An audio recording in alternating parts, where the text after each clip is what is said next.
Yo no sé a cuántos de aquí os gusta comprar cosas por internet, ¿no? Quizá algunos como yo, que estamos como ahí en la mitad entre, digamos, la era antigua y la era presente. No sé si acordáis los programas tipo Teletienda o algo así, ¿no? Que ponían muy tarde, que te ofrecían un montón de productos. Bueno, ahora ya no hace falta ir a la televisión, ahora hay un montón de portales web que te ofrecen un montón de cosas fantásticas, ¿no? Me acuerdo que hace unos años atrás, Ismael me dijo, mira papá, yo quiero unos auriculares inalámbricos de estos que se meten en el oído y vamos a ver si encontramos algunos que estén bien. Y dije, venga, vale, vamos a mirar. Estuvimos mirando, nos fuimos a AliExpress, que yo sé que a algunos de aquí os gusta comprar ahí también, y estuvimos mirando en AliExpress, miramos, mira, precio, a ver qué había por ahí. Total, que encontramos uno que parecían buenos, tenían buena calidad, tenían buena opinión. Así que ahí papá pasó la tarjeta de crédito y le compró los auriculares a su hijo y nada. En 15 días lo teníamos en casa, ¿no? Cuando llegó el paquetito, ese con la etiqueta en chino. Estábamos muy expectantes, sobre todo Ismael, lo abrió y la verdad que el paquete externamente se veía de buena calidad, eran de marca, no eran marca al avión, era una marca conocida y bueno, lo abrimos, tenía sus instrucciones y todo, que a los chinos les cuesta trabajo a veces poner eso, y sacamos la cajita de los auriculares y la verdad que tenían buena apariencia, parecían buenos, buena construcción, buenos materiales, así que dijimos, bueno, vamos a probarlos. Claro, yo no sabía que para sincronizar esos auriculares había que estudiar una ingeniería, porque era prácticamente imposible. O sea, no había forma de conectarlos con el Bluetooth del teléfono. Pero no solamente eso, sino que cuando se conectaban, el sonido era más bien era un poco malo el sonido, pero es que además la batería era peor, o sea, no duraba nada la batería, pero es que no solamente eso, encendían los auriculares y no podías ni apagarlos, o sea, no se podían apagar, no se apagaban nunca, ¿no? Eh, Así que yo no sé si te ha pasado algo parecido alguna vez, ¿no? Hay un refrán muy conocido aquí en España que dice, no es oro todo lo que reluce, no es oro todo lo que reluce, ¿no? Bueno, este dicho de la sabiduría popular lo que trata de comunicar es que, claro, no todas las cosas son lo que parecen, ¿no? Un poco como nos pasó a nosotros al comprar esto en AliExpress y seguro que algunos, si no aquí, de los que están viendo a través de internet o que verán cuando este vídeo los vean, de cosas que compraron a través de programas de estos de teletienda y que cuando llegaron a casa se llevaron una gran decepción, ¿no? Jesús habla también de esto, ¿no? Jesús lo aplica a esto en el caso de los seres humanos, ¿no? Y cuando esto lo llevamos al ámbito de las personas, eh, normalmente la realidad de cómo es alguien sale a la luz cuando la presión lo sacude. En el caso de los auriculares que compramos, cuando los pusimos a prueba, nos dimos cuenta de lo que eran de verdad. Y en el caso de las personas, de los seres humanos, nos damos cuenta de cómo son o cómo somos cuando estamos en situaciones de presión que nos sacuden y que nos mueven. Acordaos que una de las cosas que Jesús dijo en el Sermón del Monte fue que de la abundancia del corazón habla la boca. Es decir, lo que hay dentro de la persona sale fuera. Solamente hace falta encontrar la situación o la circunstancia que, como la pasta de dientes, aprieta y saca el contenido, ¿no? Teniendo esto en la mente, teniendo esto de cómo las circunstancias sacan de los seres humanos y de las personas la realidad de lo que son, quisiera que nos acercásemos a estos versículos que acabamos de leer con esta idea en la mente, ¿vale? Llevamos mucho diciendo que estamos terminando la carta a Timoteo y parece que nunca acaba, pero sí, ya queda un mensaje más, ¿no?, de esta carta. Pero es interesante que esta parte de la carta es una parte un poco diferente a todas las que hemos visto, ¿no? La mayoría de la carta ha estado dirigida a que Pablo le enseñase a Timoteo cosas prácticas acerca de cómo funcionaba la iglesia, cosas que tenía que corregir, cuestiones teológicas. Pero esta parte es una parte mucho más personal, es una parte mucho más cercana. Pablo aquí no está tratando de ser un maestro, sino está tratando de mostrar su corazón. Así que recordemos rápidamente algunas de las cosas que tienen que ver con las circunstancias en las que se encontraba Pablo, ¿vale? Lo primero, Pablo estaba solo en una celda en Roma. Llevaba bastante tiempo en una celda en Roma. Y luego, otra cosa muy relevante es que, como hemos dicho varios mensajes atrás, Pablo sabía que su muerte estaba cerca. Por cierto, un par de cosas. Los romanos, cuando a la gente la ponía en la cárcel, no les importaba mucho que sufrieran. O sea, les daba un poco igual las condiciones, ¿no? De hecho, la cruz era una forma de muerte muy cruel que utilizaban los romanos. Así que le importaba un poco el estado de los presos. Y no sé si habéis visto alguna vez dónde estuvo Pablo, ¿no? Pero si alguna vez tenéis la oportunidad de ir a Roma, en el foro romano, normalmente hay una excursión y puedes sacar una entrada, te llevan a la cárcel donde supuestamente estuvo Pablo, o por lo menos el tipo de cárcel, el tipo de celda, ¿no? Eran unas celdas de esta forma, eran completamente de piedra, no tenían ventanas y la única ventana que tenía era un pequeño agujero en la zona superior, ¿vale? Ahí era donde Pablo pasó la mayor parte del tiempo él solo, ¿no? También si vemos la vida de Pablo, no fue una vida fácil. Pablo tuvo una vida marcada por muchos momentos de desafío y de dificultades. Y si nunca te has parado y te has detenido a ver esos aspectos de la vida de Pablo, yo te invito a que, ahora no tenemos tiempo de verlo, pero te invito a que te vayas al libro de Hechos y te sumerjas en la historia de la conversión de Pablo y todo lo que él vivió, pero también te invito a que leas todas las cartas que Pablo escribió. Especialmente la carta a los Corintios, él habla y expresa acerca de sus experiencias en la vida. Ahora, curiosamente, hay algo que a mí siempre me llamó mucho la atención, algo que Pablo escribió, que le escribió a la iglesia en Éfeso, que está en el capítulo 4, y él dijo lo siguiente. Pablo dijo, en los versículos 11 y 12, él dijo, no que hable porque tenga escasez, pues he aprendido a contentarme cualquiera que sea mi situación, sé vivir en pobreza y sé vivir en prosperidad. En todo y por todo he aprendido el secreto, tanto de estar saciado como de tener hambre, de tener abundancia como de sufrir necesidad. Pablo aquí está hablando en el contexto de la necesidad física, pero aunque está hablando en un contexto de comida o de recursos para poder vivir, también está mostrando un aspecto de su carácter que él dice que había cambiado, que él había aprendido. La cuestión es, ¿realmente esto era verdad en la vida de Pablo? Es decir, ¿estos son solamente palabras lo que está diciendo Pablo?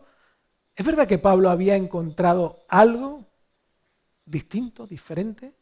¿Algo que le producía contentamiento? ¿O era una realidad generalizada en su vida? ¿Era algo que se daba solo en algunos momentos o era un estilo de vida, ¿no? Así que mi intención esta mañana es que a través de estos versículos, al final de este último capítulo de la segunda carta a Timoteo, es que nos detengamos a observar cómo el Evangelio había transformado el corazón de Pablo y en concreto que veamos algunas evidencias que son características de aquellos que han sido tocados de verdad por el amor de Cristo. Porque eso es lo que hace el Evangelio. El Evangelio nos cambia, nos transforma. Especialmente el poder de Dios por medio del Espíritu Santo a través del Evangelio, lo que nos cambian. Y en estos últimos versículos vemos muchas marcas de esta realidad en el corazón de Pablo. Y estas marcas no son solamente de Pablo, son marcas que Dios quiere regalar y que debieran manifestarse en el corazón de todas aquellas personas que se consideran seguidores de Jesús, que aman a Jesús. Como decía Gema, ¿no? ¿Qué hago yo hoy aquí? ¿Por qué estoy aquí? Una pregunta muy buena. O sea, ¿por qué he venido esta mañana? ¿Cuál es mi expectativa? ¿Qué me motiva a venir aquí? Espero que sea el amor a Cristo. O por lo menos desear amar a Cristo o desear percibir el amor de Cristo. Así que es una pregunta muy relevante, como digo, ¿no? Y mi intención mientras estaba mirando este pasaje, estudiándolo a lo largo de la semana, es desafiaros a todos a que no nos conformemos con una caja de AliExpress que por fuera pone cristiano. Que no nos conformemos a algo que parece que es bueno, que algo que está bien, ni que nos conformemos con tener una apariencia de cristianismo, sino que realmente seamos alentados a querer más de Él en nuestra vida. A que Él esté más presente, como predicaba hace un par de semanas atrás, a que lo transpiremos a través de nuestra piel y de nuestra vida, ¿no? Y que rechacemos la mediocridad y que abracemos lo que Cristo ya nos ha dado con todas nuestras fuerzas. Creo que esa es la tarea cada vez que alguien se levanta aquí a hablar acerca de Jesús, a hablar acerca de lo que es capaz de hacer y lo que Él ha hecho, ¿no? Pero a lo mejor tú estás sentado y tú dices, bueno, yo todavía no soy cristiano. Quizá a mí eso no me afecta mucho. O quizá estás viendo ahí y dices, bueno, no tiene nada que ver, ¿no? Y yo te digo que, por supuesto que tiene mucho que ver. Es muy relevante lo que Jesús hace en el corazón de las personas, ¿no? Porque lo que Pablo nos enseña tiene que ver con muchas de las cuestiones que a muchas personas que aún no conocen a Cristo no saben cómo lidiar con ellas en su vida. No saben cómo manejarlo, no tienen ni idea. Yo no estoy metido en este asunto, pero el otro día me informaron de una persona, un español, que ha escrito libros de autoayuda y vende 1 millón de euros de libros al año. 1 millón de euros al año en libros. Y se me ocurrió investigar un poco, mirar qué es lo que hace. Obviamente autoayuda es una empanada, una mezcla de filosofías orientales. Pero cuando yo escuché a ese hombre dije, no dices nada. Están vacías sus palabras. Y encima te cuesta dinero. Te cuesta mucho dinero. Trata de responder a las necesidades de la gente, pero están vacías sus palabras. Por eso lo que Pablo viene a compartir acerca de su experiencia de vida, de cómo Dios cambió su corazón y las manifestaciones y las muestras que hay, son la respuesta de las preguntas de muchas de las personas que aún no lo conocen. Así que totalmente convencido de que es muy relevante si aún no conoces a Jesús. Así que, ¿estás preparado? ¿Estamos preparados? Vamos a empezar. ¿Vale? Vamos a ver en concreto 4 evidencias en este texto, aunque hay más, de un corazón cambiado por Jesús. ¿Vale? Y la primera evidencia que yo veo en este texto es la soledad sin autocompasión. Hace más de un siglo, un periódico inglés hizo una reflexión acerca de por qué había tantos problemas socialmente, en la política, económicos. ¿Cuál era el problema de la humanidad? ¿Por qué había tanta problemática? ¿Cuál era el origen de toda esta problemática? Hace un siglo, ¿no? Creo que esta pregunta sigue siendo muy relevante hoy en día. Pero un pensador bastante conocido, británico, periodista, Chesterton, se llama apellido, G.K. Chesterton. A veces seguro que en Facebook habéis visto algunas frases suyas, escribió muchas frases. Él leyó esta columna de este periódico en Londres y él escribió una carta. Y en su carta dijo lo siguiente, ¿no? A esta pregunta, ¿qué está mal? Él dijo, estimados señores, el problema soy yo. Sinceramente, G.K. Chesterton, ¿no? Obviamente no estaba diciendo que el problema era yo, sino lo que estaba comunicando era, mira, el problema de la humanidad no son las circunstancias, el problema está dentro de cada persona. El problema es el ser humano, ¿no? Básicamente lo que estaba diciendo es que el problema principal de la humanidad está relacionado con nuestra inclinación a creer y tratar de hacer que todo gire en torno a nosotros mismos. Y quizás no has pensado nunca en esto, pero yo quiero que te detengas un segundito y analices cuál es el origen de la mayoría de tus momentos de dolor, de sufrimiento, de tristeza, de desánimo. Es fácil mirar que esa problemática me la provocan otros, pero si te das cuenta y escarbas un poquito, descubrirás que el enfoque, la mayor parte del tiempo, está en mí. En nosotros, en nuestras necesidades, en lo que yo necesito, en lo que yo quiero, en lo que no tengo. Aunque lo camuflemos por encima de una u otra forma, bueno, es que tal me hizo no sé qué, es que no. Al final, toda la problemática, todo lo que yo vivo, si yo escarbo, está enfocado en mí, en lo que yo quiero, en lo que yo necesito. Ahora,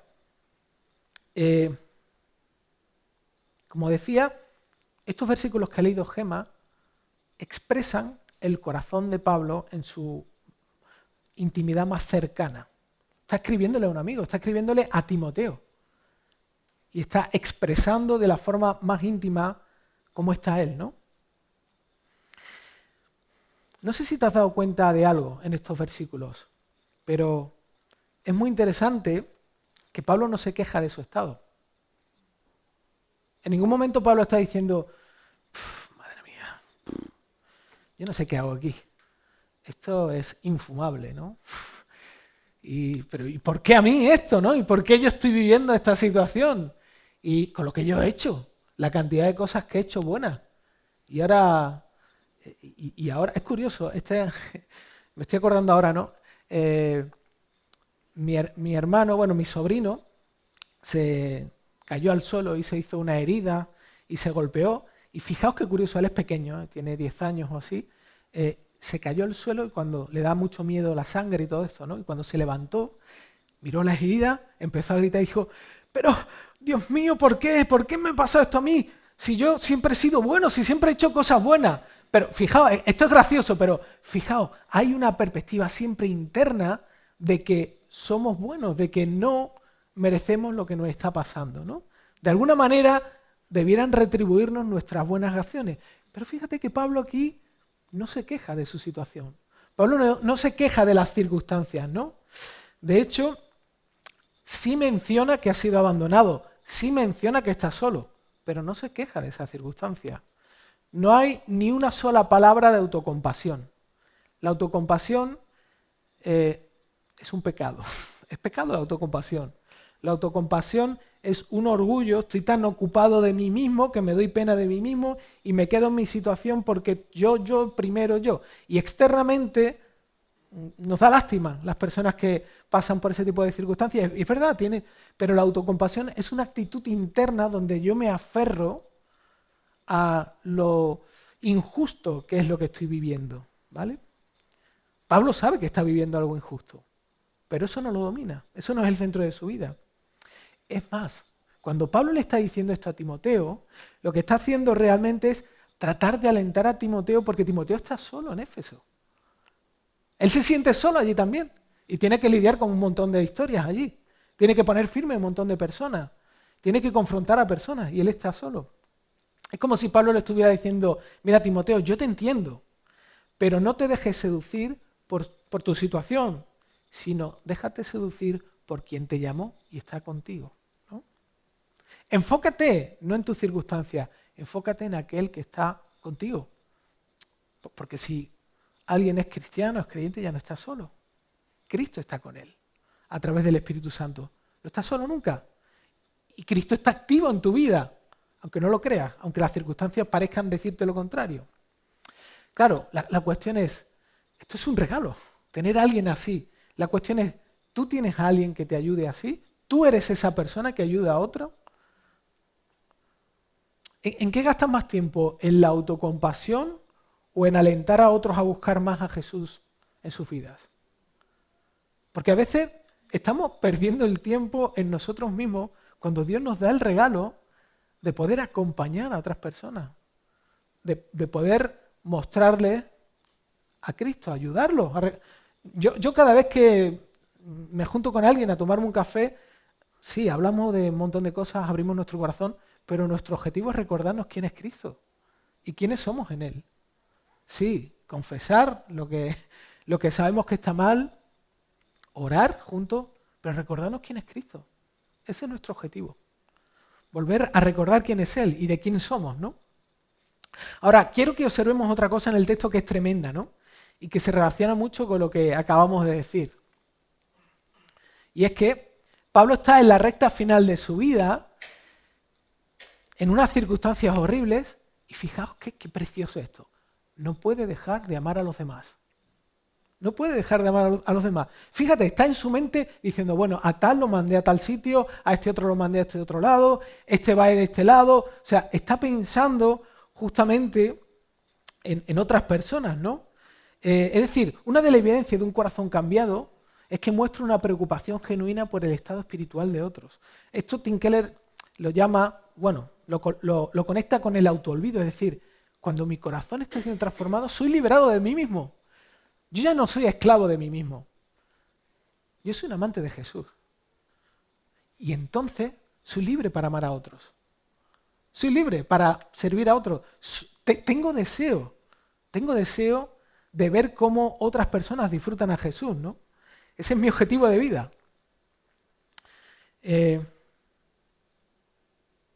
Ahora, por un lado, Pablo quiere que Timoteo lo visite lo antes posible, quiere verlo, le preocupa, pero por otro lado está pensando, como he dicho, en todos los cristianos de todas las iglesias.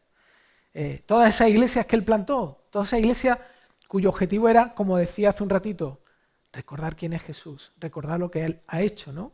Compartir el evangelio. Pero es muy interesante, ¿no? Porque Pablo no era un superhombre.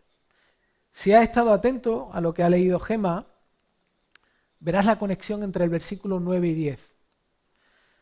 Y te darás cuenta de que Pablo también necesitaba a Timoteo. Pablo necesitaba a Timoteo. ¿Por qué lo necesitaba? Bueno, Pablo había sufrido, y ya lo veremos un poquito más adelante, la traición de alguien muy cercano al ministerio, ¿no? Por eso necesitaba a Timoteo. Pero esa traición no afectó al corazón de Pablo. Él no estaba amargado por lo que había vivido. No estaba viviendo amargado. Ni tampoco era un controlador. No era alguien que tenía que controlar todas las iglesias que él había plantado. No. Su mayor preocupación estaba en que las iglesias fueran fieles a un evangelio genuino y vivo entre sus miembros. No tenía interés en controlar la iglesia. Tenía interés en que Cristo estuviera en esas iglesias, que Jesús fuera el objetivo principal de esa iglesia. Y cualquier otra persona que viniera a apartarlo de esa dirección, eso era lo que le preocupaba a Pablo. No eran suyas. Las iglesias que él plantaba no eran ni siquiera suyas, ¿no? Eran del propio Jesús, ¿no? Así que la soledad de Pablo era un momento de oportunidad para orar por otros, y no solamente eso, sino amarlos de forma práctica. Como he dicho, organizando dónde iba cada persona, ¿no? Y es que muchas veces, cuando nosotros enfrentamos una dificultad en la vida o una complicación, las cosas se ponen nubladas, como el día de hoy, viene la ola, y a veces la actitud que tenemos es un poco como que aguantamos la respiración, ¿no? Le pedimos a Dios que nos dé fuerza para aguantar la respiración y que pase la ola. Pero las palabras de este texto nos muestran que para Pablo esta situación no era un tiempo que él tenía que aguantar, era una oportunidad. Era una oportunidad para crecer en su relación con Jesús. Y eso no es algo que Dios haga automáticamente, es una decisión que nosotros tomamos. Cuando viene el momento de la prueba, nosotros tomamos la decisión de a quién nos conectamos para que sea un momento de oportunidad. Ahora bien, la soledad y la falta de libertad no mantenían a Pablo inactivo. Él no estaba sentado ahí en la piedra, ahí sentado mirando Instagram, no estaba. No estaba ahí esperando, bueno, a ver cuándo viene la comida, a ver cuándo alguien postea algo ahí. No, él estaba activo. Y lo sabemos porque hay una petición muy curiosa que hace Pablo, que le hace Timoteo. Y es la siguiente, ¿no? Él le dice a Timoteo, trae la capa que dejé en Troas con Carpo y los libros, especialmente los pergaminos, en el versículo 13. Sabemos dos cosas. Una, que Pablo tenía frío. Pedía la capa, o sea, es que no iba a torear. La capa era una especie de... eran los abrigos de la época, ¿vale? Estamos en Andalucía y cualquiera puede pensarse algo equivocado. Pero era lo que utilizaban para abrigarse. Y Pablo posiblemente lo que tenía era la ropa, a lo mejor la de verano, o ni siquiera le había dado tiempo a llevarse el abrigo ni nada, porque lo apresaron muy rápido, ¿no? Así que por un lado pasaba frío, pero por otro lado llama la atención que él pida de forma específica los pergaminos, ¿no? Los pergaminos eran unos rollos de papel de la época y no sabemos el contenido exacto ni de los libros ni de los pergaminos, pero posiblemente quizá Pablo lo que estaba pidiendo eran algunos documentos originales, quizá el documento que lo acreditaba como ciudadano romano, quizá escritos que tenían que ver con otras cartas o quizá, posiblemente, una copia del Antiguo Testamento en griego,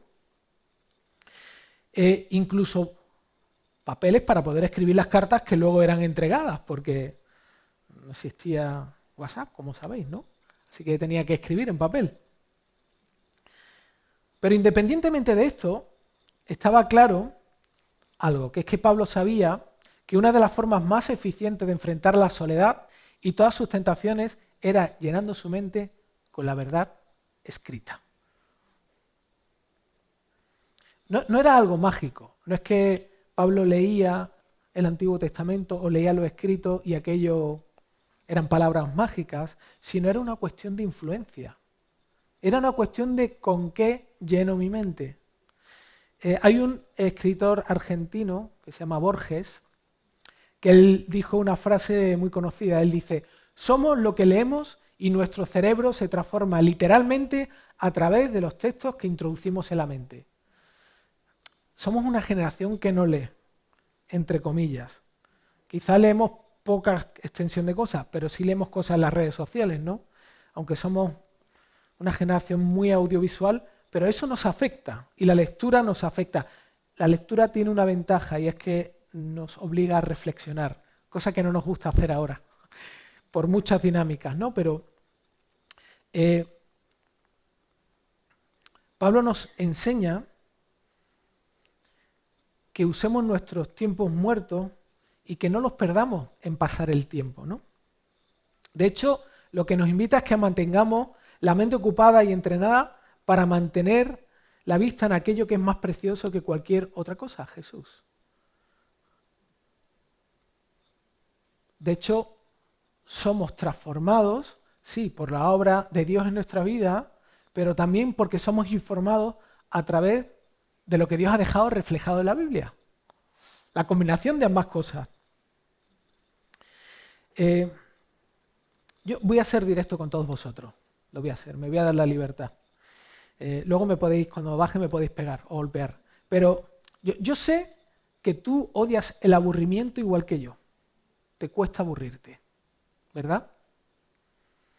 Este es un ídolo que contrarrestamos, cultural, ¿no? Lo contrarrestamos con la satisfacción inmediata de las redes sociales y el ocio digital. Yo sé que esto lo sabemos, pero yo quiero que te pares por un instante y pienses, cuando tienes un rato libre y sientes que te estás aburriendo, ¿qué es lo que haces? O sea, yo no sé si te subes al autobús o vas al metro o has ido alguna vez al médico, es increíble. Yo a veces, yo soy el primero que peco con esto, ¿eh? O sea, la primera piedra para mí, pero es muy curioso que te sientas y de pronto te das cuenta de que todo el mundo está con el teléfono móvil.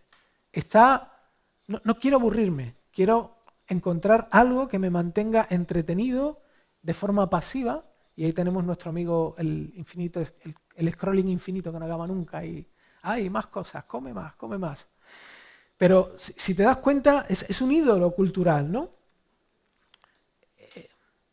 Pablo de alguna forma podía, qué sé yo, hacer marquitas en la pared, podía haber estado haciendo cualquier cosa, pero Pablo nos invita a hacer algo distinto, ¿no? Y claro, el desafío es, ¿y qué pasaría si te propones a usar tus tiempos muertos para llenar tu mente con verdades eternas? Y si, yo sé, o sea, a veces cuando uno lee esto dice, bueno, pero ¿qué pasa? ¿Que tengo que estar todo el tiempo leyendo la Biblia y todo el tiempo haciendo cosas religiosas? No, la cuestión es, ¿qué va a pasar en tu vida si te tomas la disciplina de decir, vale, mira, voy a hacer una cosa. En vez de pasar tanto tiempo mirando las redes sociales, ¿y si dedico todos los días donde me veo tentado tengo un rato libre, en vez de las redes sociales, ¿y si me pongo a leer un libro? Vale, voy a tardar 2 meses, pero ¿y si cada ratito lo utilizo para leer algo que realmente me recuerde verdades eternas? ¿Y si lo dedico a leer la Biblia, leer un plan? O sea, pequeñas disciplinas que, en cierta manera, Dios las use para ir transformando nuestra mente, ¿no? Para ir haciendo que nuestro corazón vaya cambiando y vaya mostrando evidencia de que hay vida ahí dentro, ¿no? Y no me refiero solo a la Biblia, como he dicho, sino a libros que te ayuden a entender mejor la Biblia, Hay libros muy buenos. Cada cierto tiempo aquí se anuncia de la biblioteca libros muy buenos. No leer es pecado.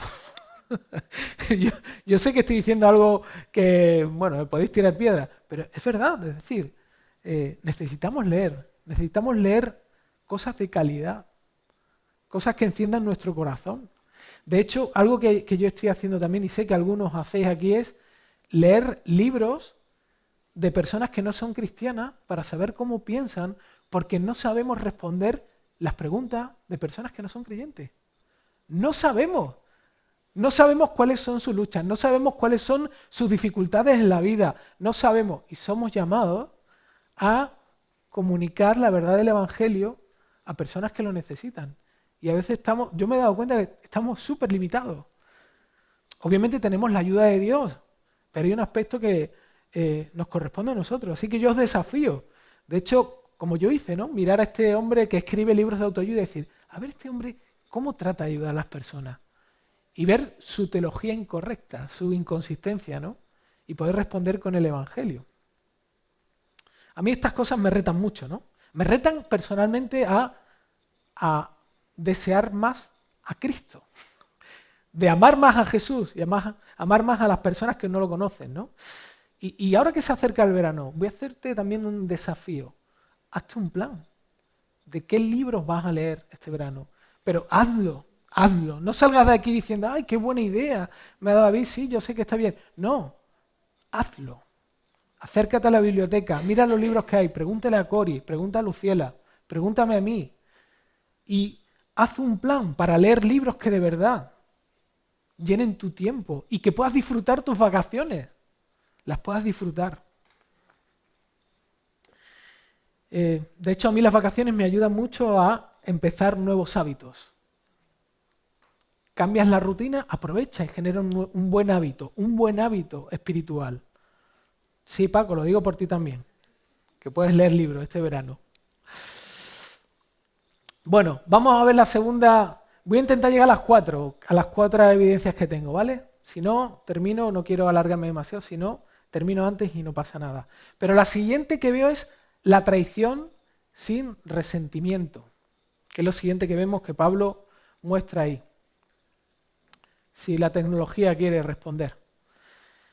Pero bueno. Ahí, gracias, Rubén. Ahí está. La traición sin resentimiento. ¿Te han traicionado alguna vez? ¿Te has sentido traicionado alguna vez por alguien? Se escuchan los cerebros ahí pensando, ¿no? La traición duele mucho, duele mucho. Es una experiencia dolorosa. Y es una experiencia dolorosa porque violenta nuestra confianza hacia una persona con la que hemos creado algún tipo de vínculo. Es como que me abro a una persona, le abro mi interior, mi confianza, mis interioridades y siento que las tiraron, las esparcieron, las pisotearon, ¿no? De hecho, a mayor vínculo, mayor confianza y por lo tanto mayor dolor cuando me traicionan. De hecho, no es lo mismo ser traicionado por un compañero de trabajo que ser traicionado por tu esposo, por tu marido, por tu esposa, por tu hijo. Duele más, hay un vínculo más cercano, ¿no? Pero Pablo, ahí le está expresando a Timoteo que hay un tal Demas, que era alguien de mucha confianza, era un compañero de mucha confianza del ministerio, y era reconocido como un cristiano comprometido.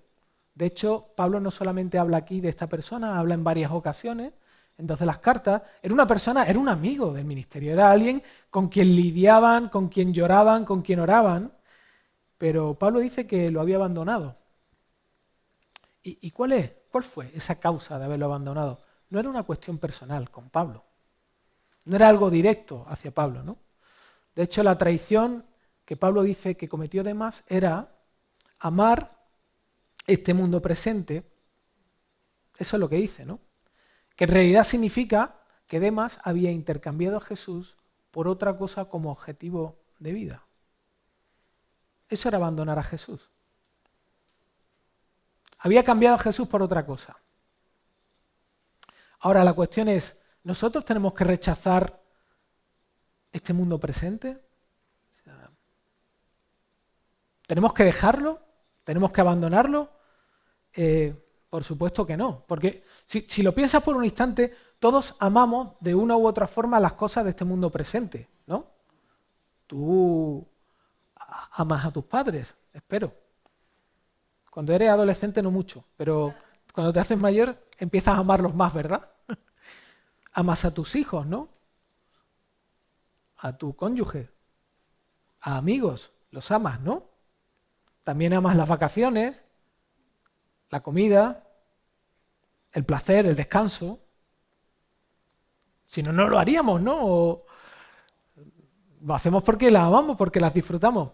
La cuestión es que un cristiano no deja de amar estas cosas. No es que las deja de amar. Un cristiano busca amar a Jesús más que estas cosas porque ha sido afectado por su amor. Y lo que le había pasado además es que justamente no había ocurrido eso en él. No lo había ocurrido. Además no había recibido el amor de Jesús para poder amar bien y disfrutar de las cosas que recibía, materiales.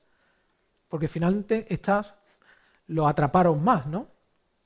Pero es que además le pasó algo, ¿no? Y es que durante un tiempo parecía estar entusiasmado con Jesús, igual que el resto de cristianos, pero cuando llegó el momento de la verdad, salió a la luz dónde estaba realmente su corazón, ¿no? Y dónde estaba su verdadero objeto del amor. ¿Qué es lo que más amaba, no? Estaba en Tesalónica, dice Pablo, no sabemos qué había allí, pero se marchó, algo habría que le atrapase más, ¿no? Pero, ¿y cada uno de nosotros? ¿Y tú? ¿Y tú? ¿A qué serías capaz de renunciar hoy por amar más a Jesús? ¿Cómo es tu amor por Jesús? ¿Cómo es? Vuelvo a la pregunta con la que empezamos esta reunión, ¿no? ¿Por qué he venido aquí hoy? ¿A qué he venido? ¿Qué sueles pensar más? ¿En aquí y el ahora o en el regalo eterno que tienes en Jesús? Porque eso es lo que tenía Pablo en mente. Eso es lo que tenía Pablo en mente. ¿Sí? Otra evidencia, que esta es muy cortita, que también vemos aquí en Pablo, en este momento tan íntimo, es el dolor sin venganza. Dolor sin venganza. Y quiero que leas esta frase despacio. Dice, un corazón cambiado por Jesús responde al dolor de una manera extrañamente sobrenatural. Mira, cuando a ti te hacen daño y a mí me hacen daño, hay algo dentro de nosotros que dispara, que apunta y dispara. Es un impulso directamente, es un impulso directo que tiene que ver con necesito que la otra persona sepa que me ha dañado y posiblemente lo que suele ocurrir es que nuestra tendencia es desear que esa persona sufra como nosotros hemos sufrido. La venganza, ¿no? Es eso. Es, te voy a dar lo mismo que tú me has dado a mí, ¿no? Pero en Pablo y en lo que el Evangelio había hecho y estaba haciendo en el corazón del Pablo, lo que vemos es una respuesta extraña. Es algo sobrenatural, extraña, ¿no? Pablo nos habla ahí de un tal Alejandro, calderero, que trabajaba con el cobre, que estaba siendo un dolor de cabeza para el ministerio. Era un dolor de cabeza, era una molestia. Y por medio de sus palabras, Pablo no oculta o ignora que le duele la ofensa. ¿Sí? Él dice que le ha hecho mucho mal. Pablo no dice, no, soy insensible a lo que este hombre me está haciendo. No, él dice que le ha hecho mucho mal. Pero Pablo, hay algo dentro de Pablo, que es Dios mismo, es Cristo mismo, que le ayuda a no dejarse dominar por ese dolor. El dolor no lo domina, lo siente. Acordá un poco como Jesús cuando estaba en la cruz, ¿no? Que es un caso extremo. Estaba sufriendo, sí, injusticia, dolor, estaba clavado ahí. Pero lo que salía de él no era venganza. No era venganza, era compasión, ¿no? Por eso, cuando Pablo le está explicando a Timoteo quién es esta persona, no lo hace frustrado, sino lo que hace es advierte a Timoteo que se cuide de la influencia de esta persona. Es decir, mira Timoteo, este hombre es así, no te dejes influir por él, no pierdas tiempo, no te dejaste con él, no te dejaste, no manténlo ahí, déjalo. ¿Vale? No te dejaste, no trates de defenderte, no trates de... Déjalo. Acordaos que hablamos tiempo atrás de que una de las cosas que Pablo le decía a Timoteo es, mira, hay personas que no están dispuestas a ser ayudadas ni a cambiar. No gastes tiempo en ellas. No las deseches, no las apartes como si no fueran seres humanos, pero no pierdas tu tiempo de momento ahí, no te enfoques ahí, ¿no? Enfócate en lo que es realmente importante. Así que, a pesar de que le hizo mucho daño, Pablo en Cristo puede soltar su dolor. Suelta su dolor. No lo domina. Y además su confianza y su descanso no está en la venganza. Tampoco desea que le vaya mal, sino ahí en el texto, él deja que Dios sea que decida lo que esta persona debe recibir. O misericordia, lo que Dios quiera. Que Dios haga lo que quiera con esta persona. Ya no estoy vinculado a vindicar que esta persona sufra o que se cumpla mi justicia, sino que descanso en Dios. Y que Él decida qué hacer con esta persona. Y esto es justamente la capacidad divina de poder ser libre de la justicia propia, que nos impide disfrutar de la satisfacción plena en Dios. Mira, muchas veces nos cuesta encontrar la libertad, porque en Cristo me refiero, porque estamos tan aferrados en las circunstancias que vivimos, con nuestra necesidad de que nuestro yo se vindique, de que sea que se cumpla. Nos cuesta ahí una especie de enganche ahí que solamente el amor de Jesús puede liberar, Él solamente puede romper, ¿no? Y dicho esto, vamos a la última evidencia. La última evidencia. Hay más, pero he escogido estas 4, que es la decepción sin rencor. Ya dijimos que Pablo no solo necesita ver a Timoteo, sino que también quiere que traiga a Marcos. Acordaos que dice que tráeme a Marcos, que me va a ser útil para el ministerio. Ahora, ¿quién era Marcos? No sé si os acordáis, pero os voy a dar un refresh muy rápido. Marcos era un traidor. Marcos era un traidor. Era un desertor, un cobarde. De hecho, Pablo tuvo con Bernabé un conflicto porque Marcos, ellos salieron a visitar ciudades para comunicar el Evangelio, para predicar el Evangelio, para dar a conocer a Jesús. Y este Marcos, cuando iban de camino, dijo, mira, ¿sabes qué? No voy a decir la palabra aquí porque es fea, ¿no? Pero tengo un poco de miedo, ¿no? Me asustaste un poco. Y yo, la verdad, que estaba en casa con mis padres y allí me lavaban la ropa. Y ahora no sé quién me la va a lavar, no sé quién me va a hacer la comida. Así que me voy a casa. Me gustó un pastor que predicaba sobre el texto donde se hablaba de cuando Marcos se fue, que decía, estaba un poco empanado. Se echó una novia, estaba un poquillo despistado y se fue, ¿no? Pero ahora Pablo quería que este Marcos viniera. Y ahora, fijaos, quiero que hagamos rápidamente un contraste entre estos dos personajes, o sea, entre Marcos y Demas. Acordaos que Demas había traicionado también a Pablo y Marcos también, ¿no? Y fijaos, mira, Demas abandonó a Jesús por cosas materiales. Marcos abandonó a Jesús por miedo. Y fíjate, ambos parece amar a Jesús, pero ambos lo traicionaron. Ambos mostraban que se habían convertido, que eran creyentes, ambos lo traicionaron y ambos nos muestran dos tipos de personas. Nos muestran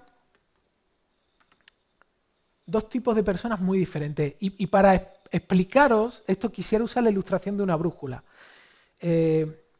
Casi todos en el móvil tenemos una brújula, no de aguja, pero funciona igual.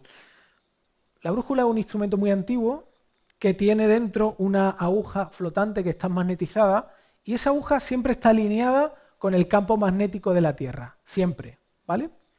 No voy a dar una clase de física, tranquilos. Está siempre alineada con el campo magnético. Eso quiere decir que la aguja siempre está apuntando al mismo sitio, al norte. Te vas donde te vas, la aguja siempre está apuntando al norte. siempre. Ahora bien, si tú coges un imán y lo acercas a la brújula, ¿sabes lo que pasa? Que la aguja se desvía. La aguja deja de apuntar al norte. Pero ¿sabes qué pasa también? Que si quitas ese imán, la aguja vuelve a orientarse al norte. La diferencia entre Marcos y Demas está en que la brújula del amor a Cristo estaba alineada hacia Jesús. Es decir, Marcos realmente amaba a Jesús. Por eso Pablo vio evidencia y le dijo a Timoteo que lo volviese a traer con él. Sí, traicionó a Pablo, sí, se fue a casa de sus padres con su novia, sí, pero algo había pasado en Marcos que cuando salió de ese momento de tentación donde cayó, fue otra vez restaurado. En cambio, Demas no. Demas no fue así. Esto nos recuerda que lo más importante de la vida cristiana no es cómo la empiezas, sino cómo la terminas. ¿No? Lo más importante es cómo la terminas. No acumulando méritos, sino creciendo en amor. Creciendo en percibir el amor de Cristo, en anhelar el amor de Cristo y amando cada vez más a Jesús. Así que Pablo vio esto en Marcos, lo vio, ¿no? Vio que alguien, a pesar de que había desvariado y que se había marchado, sería de utilidad para conocer a Jesús porque había evidencias en él de un corazón cambiado. Igual que el corazón de Pablo, un corazón cambiado. Y lo recibió como un pleno colaborador. Y de hecho, Marcos, el que se fue corriendo, luego fue uno de los que escribió una de las 4 biografías más importantes y conocidas de la vida de Jesús, el Evangelio de Marcos. Fue él, ¿no? Fijaos, ¿no? Lo que es capaz de hacer Dios en una persona y cómo puede utilizar a una persona, ¿no? Cómo puede restaurarla en ese sentido. Ahora, ¿cómo podemos lidiar nosotros con las personas que nos decepcionan? ¿Cómo podemos manejar nosotros la decepción, ¿no? ¿Cómo podemos luchar con la decepción? El Evangelio nos ayuda a manejarla. De 2 formas. Primero, porque el Evangelio nos hace sentirnos identificados con las personas que nos decepcionan. Cuando miramos nuestra propia vida, nos damos cuenta de que también decepcionamos y fallamos mucho a Dios y a otras personas. No somos tan diferentes. No somos tan diferentes. Y lo segundo es que el Evangelio nos libera de la tiranía del ego. Cuando me decepcionan, me cuesta perdonar. Y me cuesta perdonar porque si perdono algo, siento que me está pasando por encima. En el fondo lo que tengo miedo es perder mi identidad, dejar de ser alguien delante de los demás. Me resisto a eso. Pero el amor de Dios tiene el poder de liberarnos del temor porque en Él ya somos. ¿Por qué puedo enfrentar y puedo perdonar una decepción? Porque en Cristo yo ya soy. Puedo perdonar, lo tengo todo en Él. No necesito reconocimiento de nadie, no necesito el sufrimiento de los que me han hecho daño. Tengo su amor en mí y con eso lo tengo todo. Y quiero terminar con algo. Mientras pensaba en estas palabras de Pablo, ¿no? En este capítulo 4, ¿no? De la última carta de Timoteo, me vino a la mente un pastor rumano que se llamaba Richard Wurmbrand. Es muy conocida su historia, pero él vivió en la época de Rumanía cuando el comunismo entró y se apropió de Rumanía. Perseguían a los cristianos, los maltrataban. De hecho, él fue encarcelado y torturado durante muchos años simplemente por el hecho de querer compartir el Evangelio a los rusos, a los comunistas. Tenía una carga increíble por ellos, ¿no? Y escribió un libro que se llama Torturados por Cristo, que espero que te leas este verano, si no lo has leído. De hecho, hay una película que hicieron en 2018, que la puedes buscar, que se llama Torturados por amor a Cristo, que relata fielmente toda la experiencia de esta persona, ¿no? Creo que de vez en cuando necesitamos leer biografías de personas que tomaron el Evangelio como una realidad y lo quisieron vivir. Lo quisieron vivir. Creo que necesitamos mucho de eso, ¿no? Bueno, él escribió el siguiente párrafo que quiero leer rápidamente. Dice, en una parte de su libro, dice: con frecuencia en la cárcel meditaba en las palabras de Jesús a sus discípulos: bienaventurados los ojos que ven lo que vosotros veis. Los discípulos acaban de volver de una gira por Palestina, durante la cual habían visto y presenciado muchos horrores. Palestina era un país oprimido. Él está haciendo una similitud con lo que estaba pasando en Rumanía, ¿no? con el comunismo. En todas partes se podía apreciar la terrible miseria. Ellos encontraron enfermedades, plagas, hambre y dolor. Visitaron hogares en que padres y esposas lloraban a los ausentes, arrastrados a prisión por sus ideas.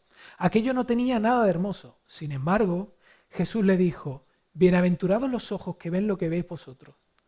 Hablo así porque ellos no solo habían visto la miseria y el sufrimiento, habían visto el Salvador, al realizador del último bien, la meta a la que la humanidad debe llegar. Y ahora él sigue diciendo: por primera vez en su vida, algunos gusanos que se arrastraban por las hojas, comprendieron que después de esa miserable existencia pasan a una vida hermosa en la forma multicolor de una mariposa que vuela de flor en flor. Esa felicidad era nuestra también. Y luego, poco más adelante, hablan de la experiencia suya en la cárcel. Dice: fue precisamente la cárcel donde comenzamos a comprender que había esperanza para los comunistas, que algún día serían salvos. En ese lugar fue donde nos dimos cuenta de nuestra responsabilidad para con esos hombres. Cuando éramos torturados por ellos, aprendimos a amarlos. Yo de verdad, creo que si te tomas el tiempo de leer este libro o te tomas el tiempo de ver la película, esta película, si de verdad tienes un corazón sensible, va a afectarte, ¿no? Y espero que te afecte para bien, porque el objetivo de lo que yo he compartido esta mañana no es que tratemos de sentirnos mal, porque quizá no vivimos como Pablo, sino que seamos desafiados a anhelar y desear tener vivo lo que ya tenemos, que Pablo también tenía. Ese es el objetivo, ¿no? El objetivo es recuperar lo que estamos haciendo los lunes, ¿no? Orar para que Dios nos ayude a recuperar una pasión por Él renovada. Y con vergüenza digo que no para tirarnos piedras, ¿no? Pero yo creo que Dios tiene que quebrar muchas cosas dentro de nosotros, porque tiene mucho que darnos. Y hay mucho que para que podamos recibir de Él, pero debemos querer, debemos pedírselo. Así que yo quiero terminar justamente eso, pidiéndole a Dios que las palabras de Pablo, que estas evidencias de su corazón, de alguna forma sean un grito dentro de nosotros que nos llamen a no conformarnos con menos. Señor, yo quiero darte gracias porque, bueno, leer quizá unas palabras tan personales, tan cercanas de Pablo, tan dirigidas a Timoteo, pero que nos hablan a nosotros, que nos sacan, a mí particularmente me desafían de la comodidad, y yo te pido perdón, no insanamente, sino con gratitud, porque yo quisiera y quisiéramos todos que tú hicieses lo que te estamos pidiendo. Una forma nueva de apasionarnos por ti. Pensaba esto, ¿no? Pablo, a veces uno ve todas estas cosas y dice: es que yo no soy como Pablo, es que yo no estoy en la cárcel, es que a mí no me persiguen. Justo por eso, porque vivimos en una circunstancia, una situación mucho más sencilla. Cuanto más te pedimos que tú seas algo vivo y poderoso dentro de nosotros, que nos mueva a transpirarte en todas las cosas. Ayúdanos a escoger bien dónde ponemos nuestro tesoro y nuestro corazón, a vivir bien y poder amar justo como Pablo amaba desde la cárcel, y como Cristo lo hizo, como Él amaba. Queremos vivir así, sabemos que ahí está la vida está en darnos. Así que ayúdanos cada día libéranos un poquito más de esto, Señor, y confróntanos, quebranta nuestro corazón y que podamos volver a probarte una vez más. Te lo pido en el nombre de Jesús. Amén.